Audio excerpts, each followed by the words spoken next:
just came back from work and then decided to sort of stir fry with what do you call it, mutton, Cambin stir fry mutton. So I will sort of boil it for some time. After boiling, then I will just add in the oil, fry it, stir fry with my onion, okay, potato, tomato, chili, all right, and then I'll put some lady fingers later on, and I'll eat with rice, all right. A simple yet a very delicious and what do you call it, nutritious menu, all right.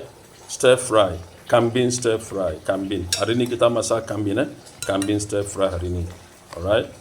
Okay, so ini sekarang rebus dulu dengan bawang-bawang, lepas tu garam sikit, lepas tu baru kita stir fry, okay, campur tomato dan lain-lain lah, alright. Alright, yeah, these are some of the ingredients. You can see the onion, the lady's finger, tomato, right?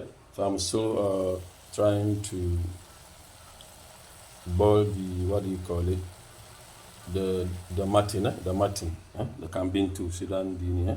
After that, I'll just mix it. Okay, I'm getting my pepper also, my chili ready. I'm getting my chili ready. Yeah, the stir fry is ready. Okay, with some, yeah, this is the okra. You can see the tomato there. This is the mutton, yeah, and the rice also is ready with potato, and then I also have some cassava here. I think I want to give to friends tomorrow morning, maybe cassava, yeah. Okay, so let's enjoy it. Alhamdulillah. Mari, mari, mari.